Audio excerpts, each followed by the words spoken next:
श्री साईनाथाय नमः। अध्याय 36 प्रारंभ। बाबा के आशीर्वाद और अनुमति से अब हम अध्याय 36 का श्रवण करेंगे। श्री गणेशाय नमः। श्री सरस्वत्यै नमः। श्री गुरुभ्यो नमः। श्री कुलदेवताय नमः। श्री सीतारामचंद्राभ्यां नमः। श्री सद्गुरु साईनाथाय नमः। इस अध्याय में आश्चर्यजनक कथाएं। गोवा के दो सज्जन श्रीमती औरंगाबादकर, इसका वर्णन किया गया है। इस अध्याय में गोवा के दो महानुभावों और श्रीमती औरंगाबादकर की अद्भुत कथाओं का वर्णन है। पहले सुनिए गोवा के दो महानुभाव, उनके बारे में। एक समय गोवा से दो महानुभाव श्री साईं बाबा के दर्शनार्थ शिरडी आए। उन्होंने आकर उन्हें नमस्कार किया। यद्यपि वे दोनों एक साथ ही आए थे, फिर भी बाबा ने केवल एक ही व्यक्ति से 15 रुपए दक्षिणा मांगी, जो उन्हें आदर सहित दे दी गई। दूसरा व्यक्ति भी उन्हें सहर्ष 35 रुपया दक्षिणा देने लगा, तो उन्होंने उसकी दक्षिणा लेना अस्वीकार कर दिया। लोगों को बड़ा आश्चर्य हुआ। उस समय श्यामा भी वहां उपस्थित थे। उन्होंने कहा कि देवा, ये क्या? ये दोनों एक साथ ही तो आए हैं। इनमें से एक की दक्षिणा तो आप स्वीकार करते हैं और दूसरा जो अपनी इच्छा से भेंट दे रहा है उसे अस्वीकार कर रहे हैं। ये भेद क्यों? तब बाबा ने उत्तर दिया कि श्यामा, तुम नादान हो। मैं किसी से कभी कुछ नहीं लेता। यहां तो मस्जिद माई ही अपना ऋण मांगती है और इसलिए देने वाला अपना ऋण चुकाकर मुक्त हो जाता है। क्या मेरे कोई घर, संपत्ति या बाल बच्चे हैं जिनके लिए मुझे चिंता हो? मुझे तो किसी वस्तु की आवश्यकता नहीं है। मैं तो सदा स्वतंत्र हूं। ऋण, शत्रुता तथा हत्या, इन सब का प्रायश्चित अवश्य करना पड़ता है और इनसे किसी प्रकार भी छुटकारा संभव नहीं। अपने जीवन के पूर्वार्ध में ये महाशय निर्धन थे। इन्होंने ईश्वर से प्रतिज्ञा की कि यदि मुझे नौकरी मिल गई तो मैं 1 माह का वेतन तुम्हें अर्पण करूंगा। इन्हें 15 रुपए माहवार की एक नौकरी मिल गई। फिर उत्तरोत्तर उन्नति होते होते 30, 60, 100, 200 और अंत में 700 रुपए तक मासिक वेतन हो गया। समृद्धि पाकर ये अपना वचन भूल गए और उसे पूरा न कर सके। अब अपने शुभ कर्मों के ही प्रभाव से इन्हें यहां तक पहुंचने का सौभाग्य प्राप्त हुआ है। अतः मैंने इनसे केवल 15 रुपए की दक्षिणा मांगी, जो इनके पहले माह की पगार थी। अब दूसरी कथा सुनिए। समुद्र के किनारे घूमते घूमते मैं एक भव्य महल के पास पहुंचा और उसके दालान में विश्राम करने लगा। उस महल के ब्राह्मण स्वामी ने मेरा यथोचित स्वागत कर मुझे बढ़िया स्वादिष्ट भोज्य पदार्थ खाने को दिया। भोजन के उपरांत उसने मुझे अलमारी के समीप एक स्वच्छ स्थान शयन के लिए बतला दिया और मैं वहीं सो गया। जब मैं प्रगाढ़ निद्रा में था तो उस व्यक्ति ने पत्थर खिसकाकर दीवार में सेंध डाली और उसके द्वारा भीतर घुसकर उसने मेरा खिस्सा कतर लिया। निद्रा से उठने पर मैंने देखा कि मेरे 30,000 रुपए चुरा लिए गए हैं। मैं बड़ी विपत्ति में पड़ गया और दुखित होकर रोता हुआ बैठ गया। केवल नोट ही नोट चुरा लिए थे। इसलिए मैंने सोचा कि यह कार्य उस ब्राह्मण के अतिरिक्त और किसी का नहीं है। मुझे खाना पीना कुछ भी अच्छा न लगा और मैं एक पखवाड़े तक दालान में ही बैठे बैठे चोरी का दुख मनाता रहा। इस प्रकार 15 दिन व्यतीत होने पर रास्ते से जाने वाले एक फकीर ने मुझे दुख से बिलखते देखकर मेरे रोने का कारण पूछा। तब मैंने सब हाल उससे कह सुना। उसने मुझसे कहा कि यदि तुम मेरे आदेशानुसार आचरण करोगे तो तुम्हारा धन वापस मिल जाएगा।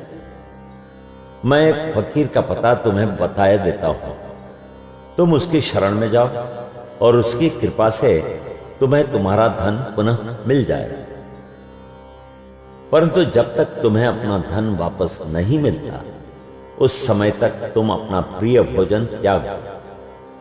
मैंने उस फकीर का कहना मान लिया और मेरा चुराया धन मिल गया।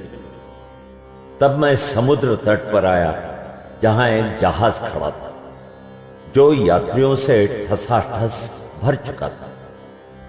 भाग्यवश वहां एक उदार प्रकृति वाले चपरासी की सहायता से मुझे एक स्थान मिल गया। इस प्रकार मैं दूसरे किनारे पर पहुंचा और वहां से मैं रेलगाड़ी में बैठकर मस्जिद में आ पहुंचा।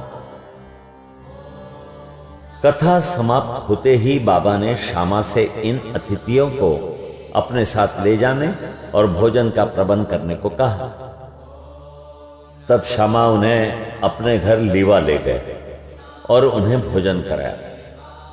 भोजन करते समय श्यामा ने उनसे कहा कि बाबा की कहानी बड़ी ही रहस्यपूर्ण है, क्योंकि न तो वे कभी समुद्र की ओर गए हैं और न उनके पास 30,000 रुपए ही थे।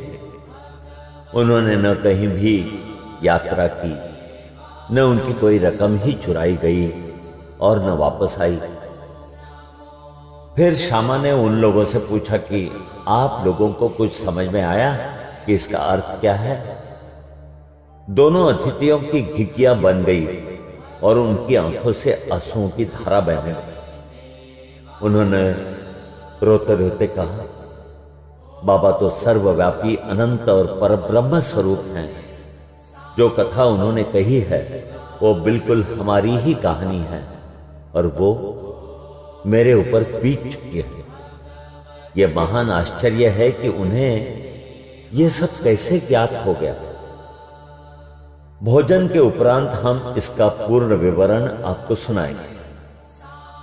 भोजन के पश्चात पान खाते हुए उन्होंने अपनी कथा सुनाना प्रारंभ कर दिया।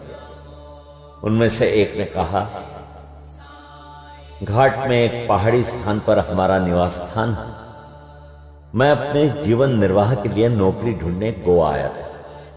तब मैंने भगवान दत्तात्रेय को वचन दिया था कि यदि मुझे नौकरी मिल गई तो मैं तुम्हें 1 माह की पगार भेंट चढ़ाऊंगा।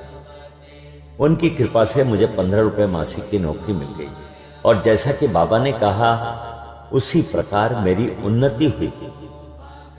मैं अपना वचन बिल्कुल भूल गया था। बाबा ने उसकी स्मृति दिलाई और मुझसे 15 रुपए वसूल कर दिए। आप लोग इसे दक्षिणा न समझे, ये तो पुराने ऋण का भुगतान है। दीर्घ काल से भूली हुई प्रतिज्ञा आज पूर्ण हुई। शिक्षा। यथार्थ में बाबा ने कभी किसी से पैसा नहीं मांगा और न ही अपने भक्तों को ही मांगने दिया। वे आध्यात्मिक उन्नति में कंचन को बाधक समझते थे और भक्तों को उसके पास से सदैव बचाते रहते थे। भगत मालसापति इसके उदाहरण स्वरूप हैं। वे बहुत निर्धन थे और बड़ी कठिनाई से ही अपना जीवन बिताते थे। बाबा उन्हें कभी पैसा मांगने नहीं देते थे और न ही वे अपने पास की दक्षिणा में से उन्हें कुछ देते थे। एक बार एक दयालु और सहृदय व्यापारी हंसराज ने बाबा की उपस्थिति में ही एक बड़ी रकम मालसापति को दी, परंतु बाबा ने उनसे उसे अस्वीकार करने को कह दिया। अब दूसरा अतिथि अपनी कहानी सुनाने लगा। मेरे पास एक ब्राह्मण रसोइया था जो गत 35 वर्षों से ईमानदारी से मेरे पास काम करता आया था। बुरी लतों में पड़कर उसका मन पलट गया और उसने मेरे सब रुपए चोरी कर लिए। मेरी अलमारी दीवार में थी और जिस समय हम लोग गहरी नींद में थे उसने पीछे से पत्थर हटाकर मेरे 30,000 रुपयों के नोट चुरा दिए। मैं नहीं जानता था कि बाबा को यह ठीक ठीक धनराशि कैसे ज्ञात हो गई। मैं दिन रात रोता और दुखी रहता था। एक दिन जब मैं इसी प्रकार निराश और उदास होकर बरामदे में बैठा था, उसी समय रास्ते से जाने वाले एक फकीर ने मेरी स्थिति जानकर मुझसे इसका कारण पूछा। मैंने उसे सब हाल सुना दिया। तब उसने बताया कि कोपरगांव तालुके के शिरडी ग्राम में श्री साईं बाबा नाम के एक औलिया रहते हैं। उन्हें वचन दो तथा अपना रुचिकर भोज्य पदार्थ त्याग मन में कहो कि जब तक मैं तुम्हारे दर्शन न कर लूंगा उस पदार्थ को कभी न खाऊंगा। तब मैंने चावल खाना छोड़ दिया और बाबा को वचन दिया, बाबा जब तक मुझे तुम्हारे दर्शन नहीं होते तथा मेरी चुराई गई धनराशि नहीं मिलती तब तक मैं चावल ग्रहण नहीं करूंगा। इस प्रकार जब 15 दिन बीत गए तब वो ब्राह्मण स्वयं ही आया और सब धनराशि लौटाकर क्षमा याचना पूर्वक कहने लगा कि मेरी मति भ्रष्ट हो गई थी, जो मुझसे ऐसा अपराध हुआ। मैं आपके पैर पड़ता हूं, मुझे क्षमा करें। इस प्रकार सब ठीक ठाक हो गया। जिस प्रकार फकीर से मेरी भेंट हुई थी तथा जिसने मुझे सहायता पहुंचाई थी, वो फकीर मेरे देखने में कभी नहीं आया। मेरे मन में श्री साईं बाबा के दर्शन की, जिनके लिए फकीर ने मुझे कहा था, बड़ी तीव्र उत्कंठा हुई। मैंने सोचा कि जो फकीर मेरे घर पर आया था वो साईं बाबा के अतिरिक्त अन्य कोई नहीं हो सकता, जिन्होंने मुझे कृपा कर दर्शन दिए और मेरी इस प्रकार सहायता की। उन्हें 35 रुपए का लालच कैसे हो सकता है। इसके विपरीत वे अहेतुक कृपा करके आध्यात्मिक उन्नति के पथ ले जाते हैं। जब चोरी गई राशि मुझे पुनः प्राप्त हो गई तब मेरे हर्ष का पारावार न रहा। मेरी बुद्धि भ्रमित हो गई और मैं अपना वचन भूल गया। कुलाबा में एक रात्रि को मैंने साईं बाबा को स्वप्न में देखा। तभी मुझे अपनी शिरडी यात्रा के वचन की स्मृति हो आई। मैं गोवा पहुंचा और वहां से एक स्टीमर द्वारा बंबई पहुंचकर शिरडी जाना चाहता था, परंतु जब मैं किनारे पर पहुंचा तो देखा कि स्टीमर खचाखच भर चुका है और उसमें बिल्कुल ही जगह नहीं। कैप्टन ने तो मुझे चढ़ने न दिया, परंतु एक अपरिचित चपरासी के कहने पर मुझे स्टीमर में बैठने की अनुमति मिल गई और मैं इस प्रकार बंबई पहुंचा। फिर रेलगाड़ी में बैठकर यहां पहुंच गया। बाबा के सर्वव्यापी और सर्वज्ञ होने में मुझे कोई शंका नहीं। देखो तो हम कौन हैं और कहां हमारा घर। हमारा भाग्य कितना अच्छा है कि बाबा हमारी चुराई गई राशि वापस दिलाकर हमें यहां खींच लाए।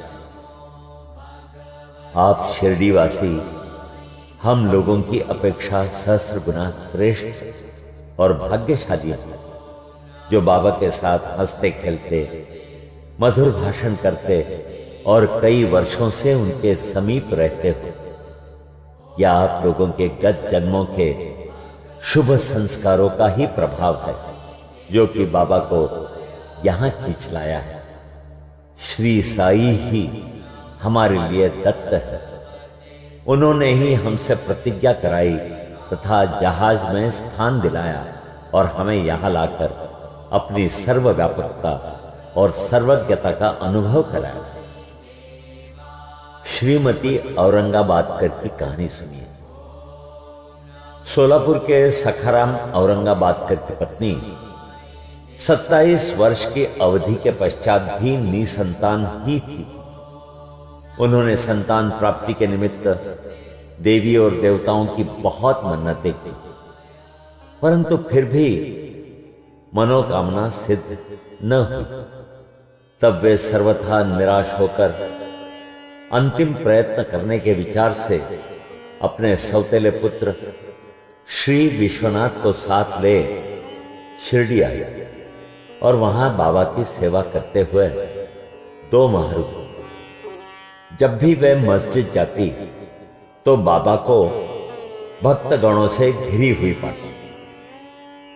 उसकी इच्छा बाबा को एकांत में भेंटकर संतान प्राप्ति के लिए प्रार्थना करने की थी, परंतु कोई योग्य अवसर उनके हाथ न लग सका।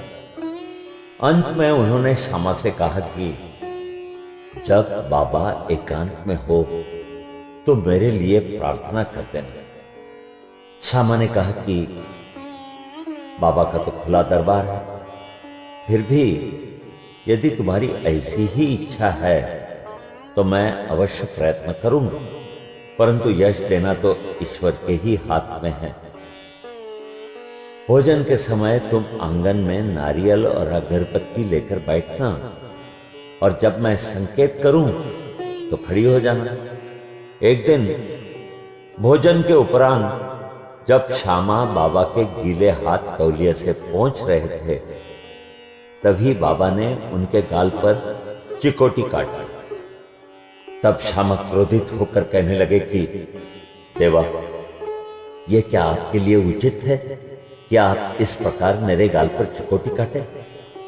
मुझे ऐसे शरारती देव की बिल्कुल आवश्यकता नहीं जो इस प्रकार का आचरण करे। हम आप पर आश्रित हैं, तब क्या यही घनिष्ठता का फल है? बाबा ने कहा, अरे तुम तो 72 जन्मों से मेरे साथ हो। मैंने अब तक तुम्हारे साथ ऐसा कभी नहीं किया, फिर अब तुम मेरे स्पर्श को बुरा क्यों मानते हो?